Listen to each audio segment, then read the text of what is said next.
Si alguien me hubiera dicho hace unos años que los objetos inanimados también tienen memoria, seguramente me hubiera reído. Eso cambió cuando fui a ese parque extremo, ubicado en un cerro cerca de nuestra localidad, cuando todavía vivía con mis padres. Un parque de atracciones turísticas que no es más que un vasto espacio entre cerros, adaptado para deportes extremos y otras actividades, como días de campo y fiestas. Quienes viven en Ciudad Juárez, Chihuahua, donde matan mujeres, sí, bien podrían decir que es un lugar que, si no conoces su ubicación, jamás sabrías que existe, ya que su publicidad se reduce a unas 5 o 6 pancartas esparcidas a 1 kilómetro a la redonda, en el fraccionamiento Los Ojitos, al pie del cerro, y una página de Facebook. Sin embargo, la fama del parquecito se ha esparcido en la comunidad, dado su peculiar encanto y su amplia gama de atractivos. No abre sus puertas más que los fines de semana y algunos días feriados. Como cualquier negocio, ha tenido días muy buenos y ha habido días en los que está completamente vacío. El día en que yo y mis amigos decidimos ir fue uno de esos días no muy buenos. Era el fin de semana previo a mi cumpleaños. Como yo nunca había ido, no tenía idea de qué era lo que encontraría ahí, excepto que había paintball, que era lo único que queríamos mis amigos y yo.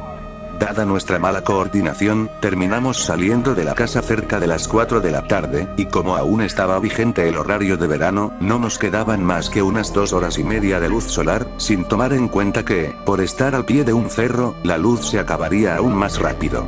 Hicimos poco tiempo en llegar, y tardamos 1 hora y media jugando al paintball hasta quedarnos desprovistos de dinero y de bolas de pintura.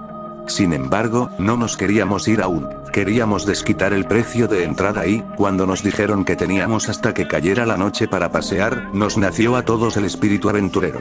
Seguimos una calle que conducía a unas palapas a 1 kilómetro de subida, el cual recorrimos a pie para no gastar gasolina. Resultó que el parque era mucho más extenso de lo que nosotros pensábamos, ya que tenía pistas para motos, pistas para ciclismo extremo, 3 o 4 tirolesas, un terrario, un puente colgante, un puente extremo, una tarima para música en vivo, zonas para acampar, un jardín botánico, paseos por arroyos secos y carteles llenos de información interesante acerca del desierto. La verdad, yo ya me estaba preocupando, pues por más que caminábamos no alcanzábamos el final del recorrido, y ya no quedaban más que el aura de la luz solar. La noche ya estaba cayendo y no sabía cómo tenía la loca idea de que alguien vendría a sacarnos del parque y nos prohibirían volver a entrar por desobedecer las reglas. Pasamos por el mentado jardín botánico, que no era más que un pequeño recorrido a lo largo de un caminito de piedras pintadas de blanco a través de un montón de vegetación de desierto, nada diferente de la que veníamos viendo desde que llegamos al cerro. Los encargados del parque habían colocado algunos adornos en las orillas del pequeño sendero, objetos de apariencia rural como herramientas, sillas de madera, una carreta destrozada, vasijas de barro, cántaras de leche oxidadas, una carreta sin llanta, unos troncos de roble, etc. Más abajo, como si se les hubiera acabado su suministro de objetos rurales, alguien puso el esqueleto metálico de un reno de Navidad. Seguimos un camino que nos llevó a otra zona de acampar desértica, visiblemente ya llevaba tiempo así, al pie de un arroyo seco. Al llegar hasta abajo, contemplamos como el arroyo zigzagueaba por entre los cerros, dando la apariencia de una pared impenetrable. Aunque soy fanático de la aventura, también lo soy de las reglas. Y aunque mis amigos insistían que querían terminar el recorrido, yo me planté y les dije que era hora de volver por donde veníamos. Si de veras hubiesen querido verlo todo en un día, hubiéramos llegado más temprano, fue mi argumento. Pero también dije que esa era una buena excusa para volver a venir, hacer un día de campo o algo así. Como nadie cambiaba de parecer, al final, ellos decidieron proseguir, pues sabían que terminarían regresando al jardín botánico. Yo no quise experimentar y emprendí la larga subida por donde habíamos llegado.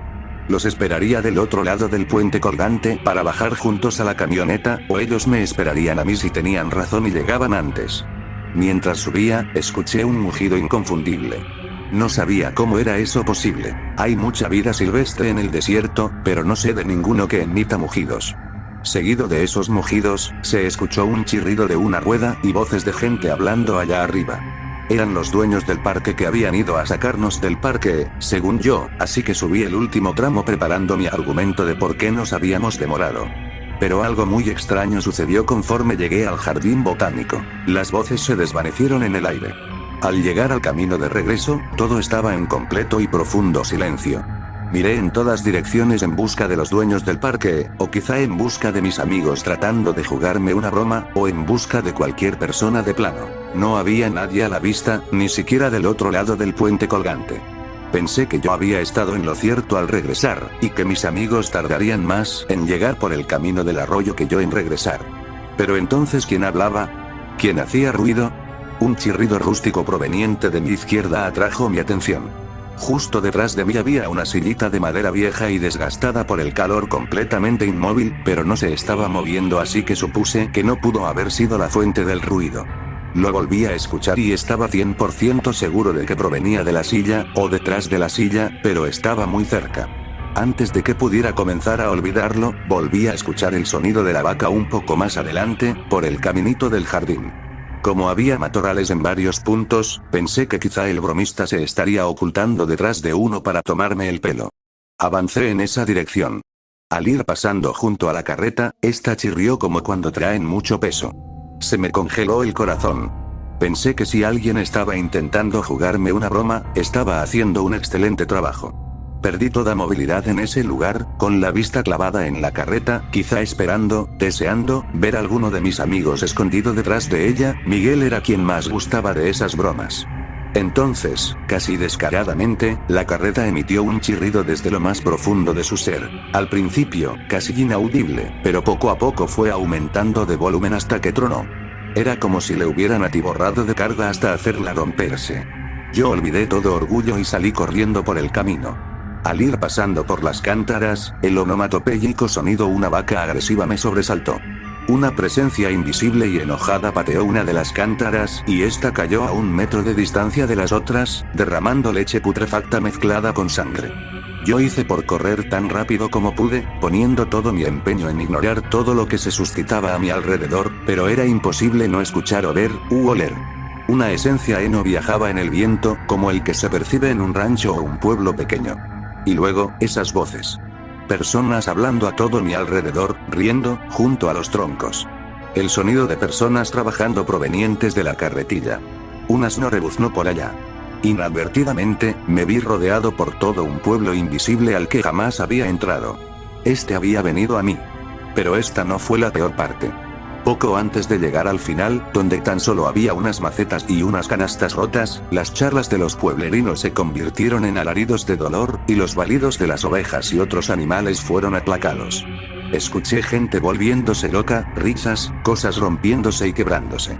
El aire puro del cerro había sido reemplazado por un humo espeso y caluroso de un gran incendio, el cual no existía.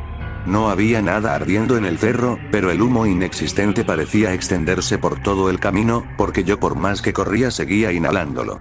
Tosía y carraspeaba, pero no quería detenerme.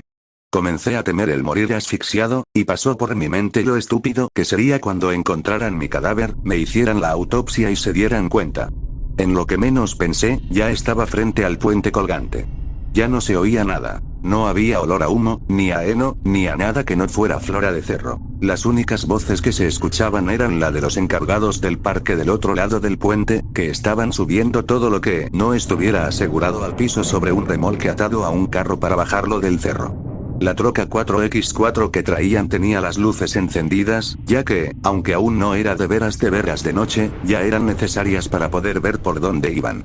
Uno de los que estaban subiendo cosas se me acercó y me dijo que ya era hora de cerrar el parque, y que mis amigos ya habían bajado el cerro hace más de media hora. Esto desde luego que no podía ser posible, porque no habíamos consumido ni 10 minutos en llegar al arroyo seco y eso que habíamos ido a paso lento. ¿Cómo era posible que yo, que había cubierto casi todo el caminito del jardín botánico corriendo tan rápido como pude, hubiera tardado media hora en llegar hasta aquí? El camino del arroyo seco que ellos seguirían iba en dirección contraria al estacionamiento, así que no había forma de que hubieran tomado un atajo.